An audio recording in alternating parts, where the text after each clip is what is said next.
Curiosos que são, os matemáticos investigaram a proporção de ouro e descobriram que ela pode ser traduzida por um número. É o número de ouro, que foi batizado com a letra grega Φ e vale aproximadamente 1,6180. O que o número de ouro tem a ver com a vida da gente? Vamos continuar nossa viagem e conhecer a história de um outro Leonardo, Leonardo Fibonacci, que viveu por volta do ano 1200. Leonardo nasceu em Pisa e era filho de um comerciante italiano chamado Bonaccio. Por conta do trabalho do seu pai, Fibonacci viajava muito, do norte da África aos países do Oriente. Nessas viagens, ele teve contato com diferentes métodos de fazer cálculos. Fibonacci percebeu que a forma hindu-arábica, os números que nós usamos hoje, era mais prática para registrar quantidades e fazer cálculos que a forma europeia, na qual se usavam letras.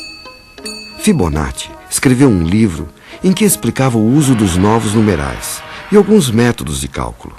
O livro continha ainda uma coleção de problemas matemáticos, e dentre eles, um problema sobre a reprodução de casais de coelhos. Todos sabemos que os coelhos se reproduzem rapidamente. E como Fibonacci era matemático e não mágico, ele propôs a seguinte questão. Um casal de coelhos, eles procriam uma vez por mês.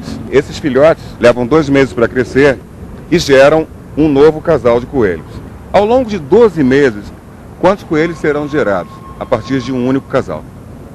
Muitos. Uns 100 coelhos. Vou chutar, 40. Janeiro nasceu um casal. Fevereiro, mais 1, mais 2 são 3. Março.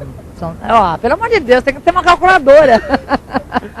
Os problemas para a matemática não são problemas, são a razão de sua existência. Um problema é um desafio a ser solucionado, uma questão a ser resolvida. A matemática tem um caso de amor com o problema. Fazendo as contas dos coelhos, Fibonacci viu que no primeiro mês temos apenas um par de coelhos. No segundo mês continuamos com um par de coelhos, no terceiro mês já são 2 pares, no quarto mês são 3 pares, no quinto mês são 5, no sexto mês são 8, no sétimo são 13, no oitavo são 21, no nono são 34, no 10º são 55, no 11º são 89 e finalmente em um ano teremos 144 pares de coelhos. Ufa! O mais interessante disso tudo é que a solução desse problema é uma sequência de números que tem uma propriedade curiosa.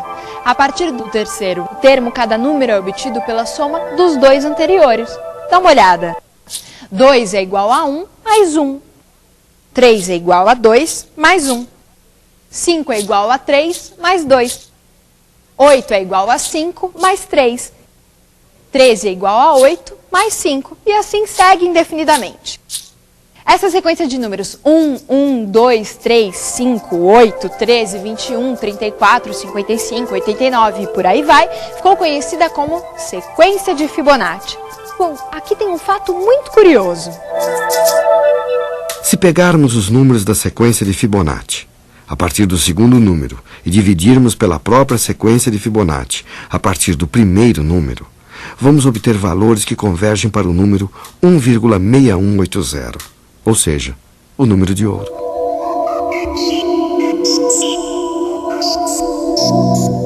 Mais curioso ainda é que algumas plantas e árvores crescem de acordo com a sequência de Fibonacci. Olha só, algumas árvores se ramificam de acordo com os números de Fibonacci. Embaixo um ramo, depois 2, mais acima 3, 5 e por aí vai. Será mesmo coincidência? Provavelmente não é mera coincidência que a natureza tem algumas sequências de números ou alguns números que são fixos em seus organismos. Então, por exemplo, eu sei dizer para você se uma planta é ou não da família do lírio, mesmo que essa planta venha do Japão ou do Nepal e eu nunca tenha visto, simplesmente por conhecer o número de pétalas ou o número de estruturas sexuais que essa planta tem. Então eu não sei exatamente dizer se a natureza sabe contar, mas sem dúvida ela segue alguns padrões matemáticos, né, dentro de uma organização que permitem com que a gente, como biólogo, reconheça esses padrões e possa lançar a mão deles para organizar essa natureza da maneira que a gente considera mais conveniente. Dentro dessa concha mora um pequeno molusco chamado Nautilus. E é ele mesmo quem constrói sua casa. À medida em que o Nautilus vai crescendo, ele vai construindo um novo quarto para morar. E cada novo quarto é maior que o anterior, exatamente na proporção da sequência de Fibonacci.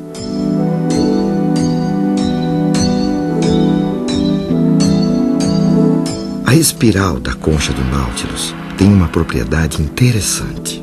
Se tomarmos qualquer uma das câmaras e ampliarmos, ela vai se encaixar perfeitamente na câmara seguinte. O animal cresce numa mesma proporção, a proporção áurea.